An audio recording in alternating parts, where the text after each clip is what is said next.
has come to explain or discuss something regarding Dhamma.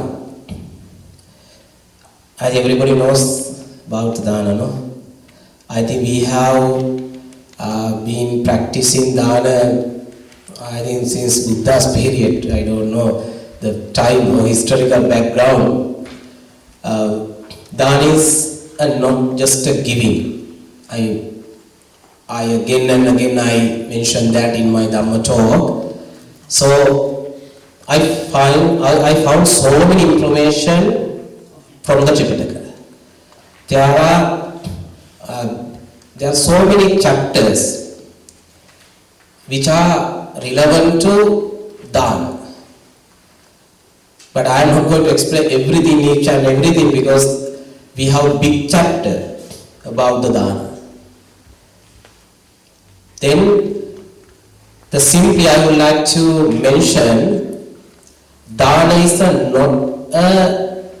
just the simple activity. It is like a concept.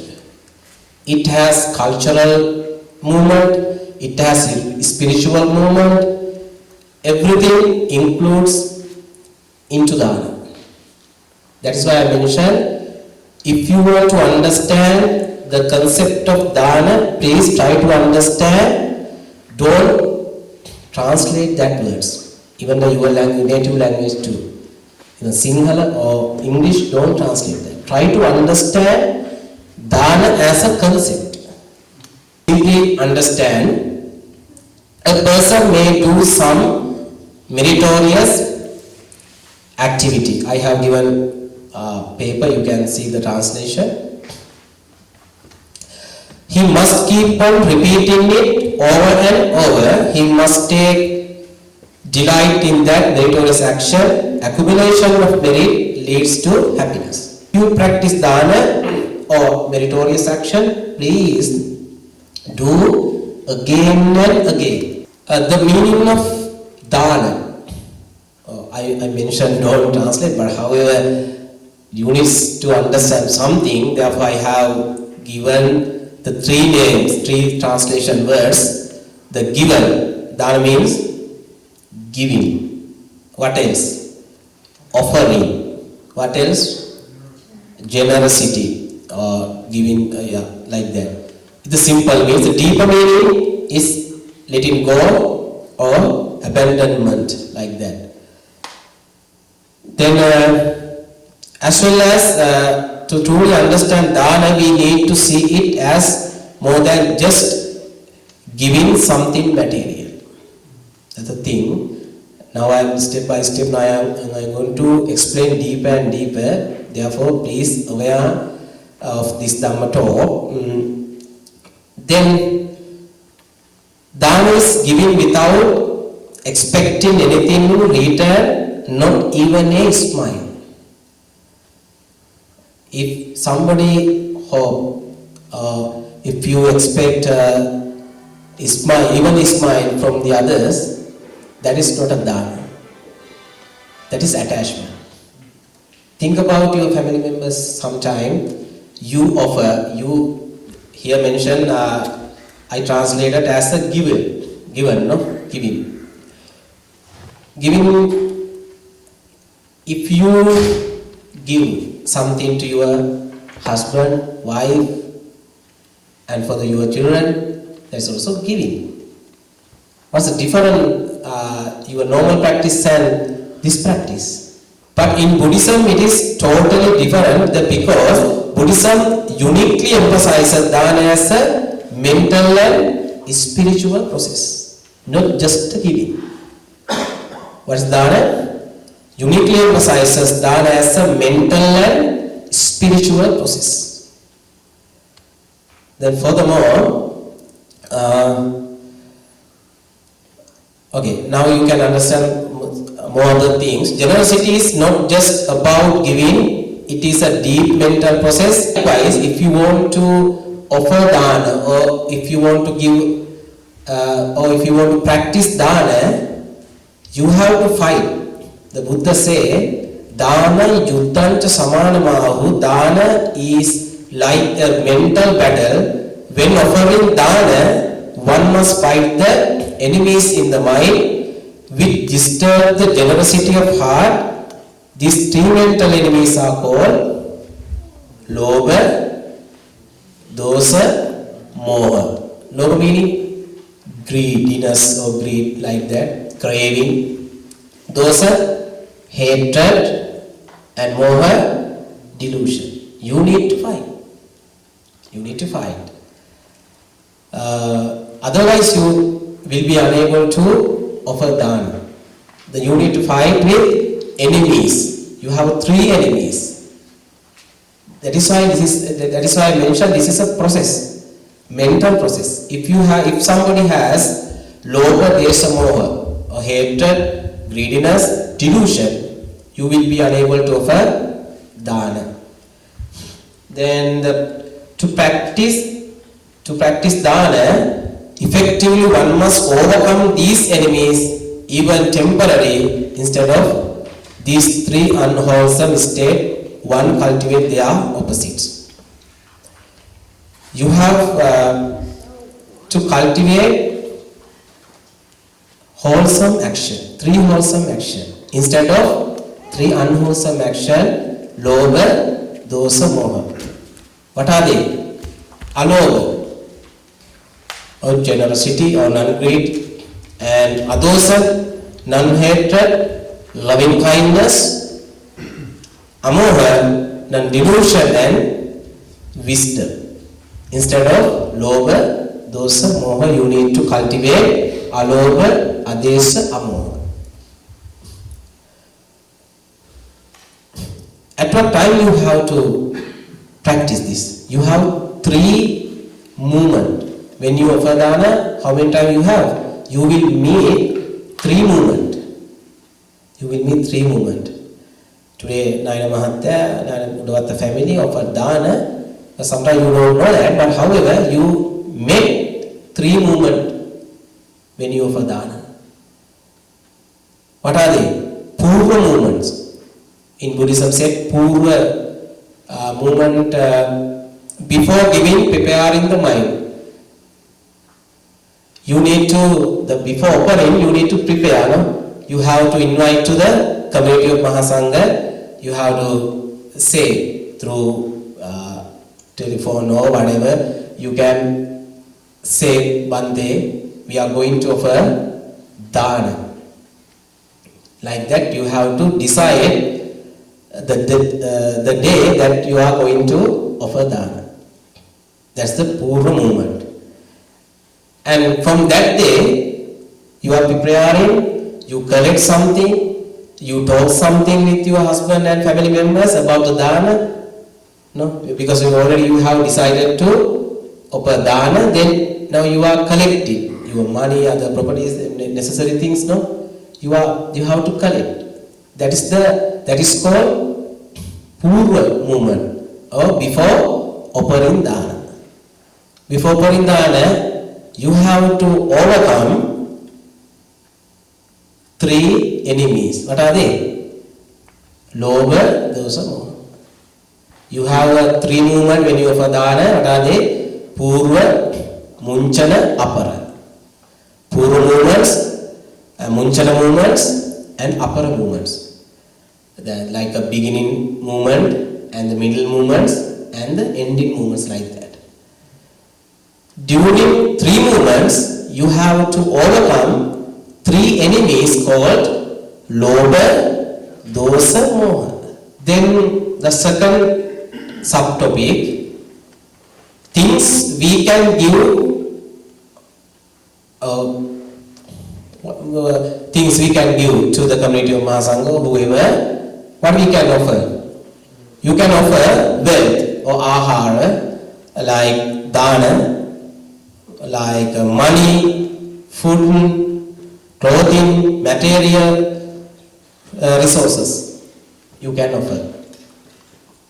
What else? Time.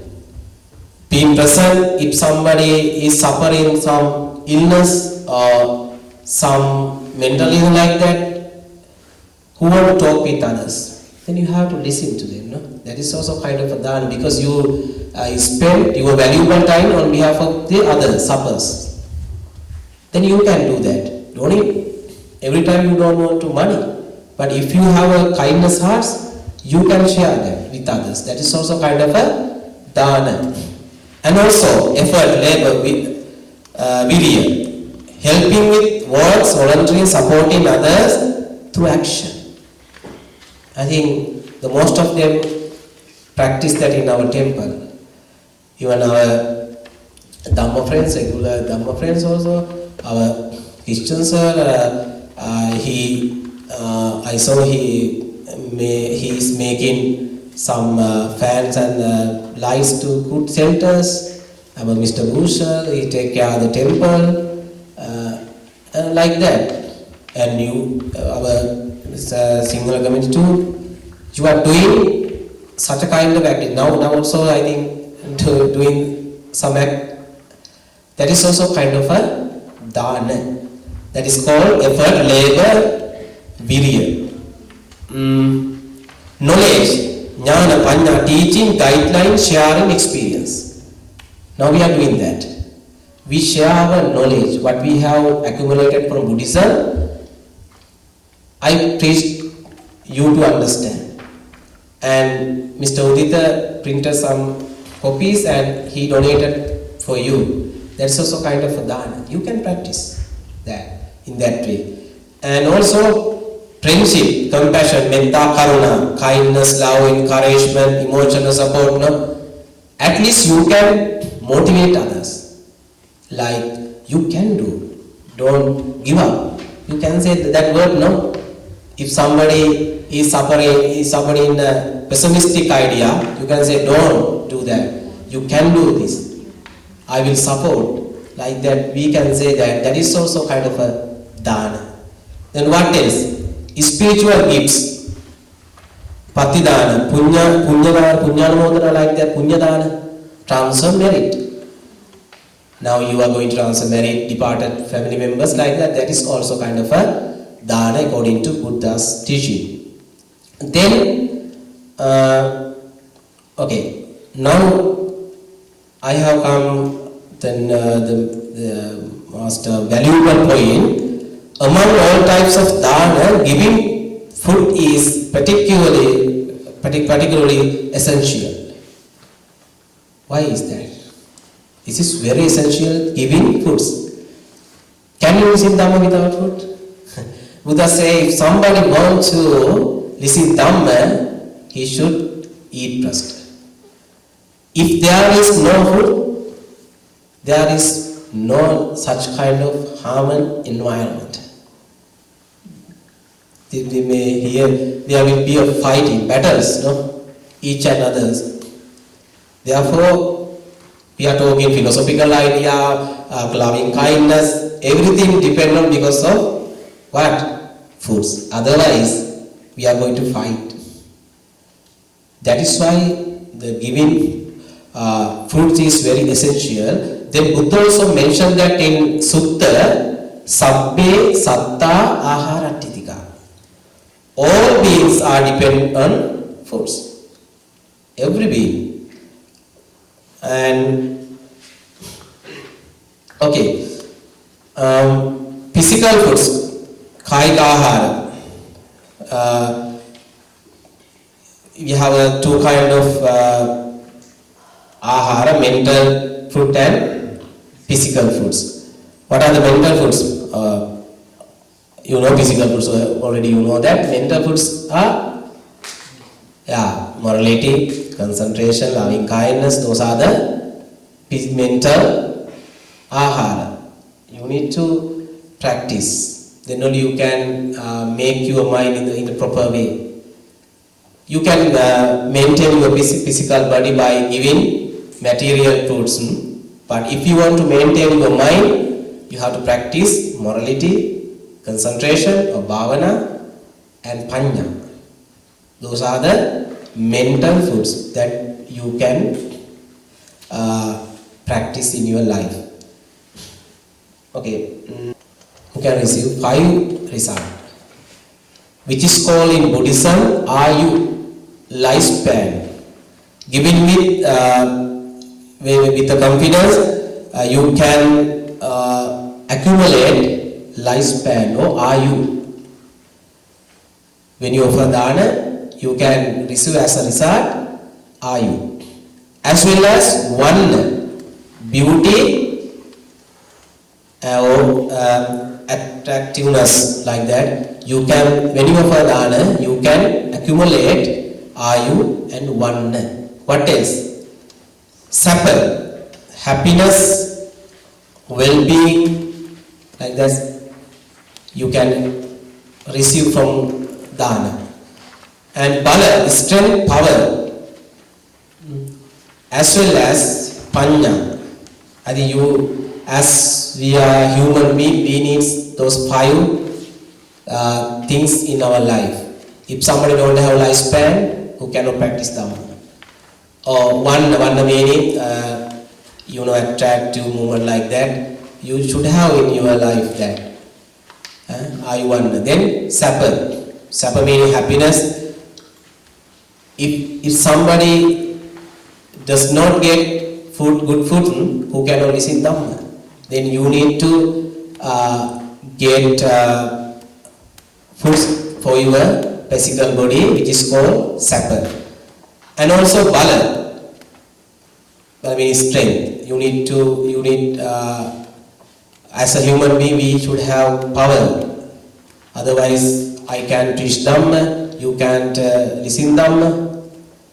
The final one is very important one, panya or wisdom. If you want to develop wisdom, that meaning the food has specific like a protein like that. When you get foods, good foods, you can think deeper and deeper about the Dhamma concept. That is why I mentioned, if somebody practice dana, who can accumulate, who can receive panya, then 5 benefits you can receive when you practice dana.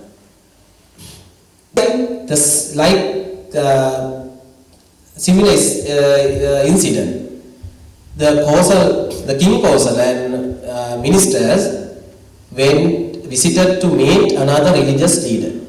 They asked from the religious leader, to whom we offer dana. What did they answer?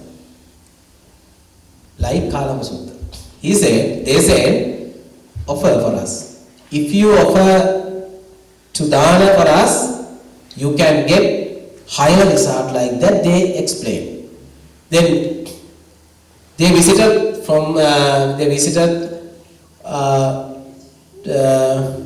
number of teachers. They meet number of teachers, the same thing they said.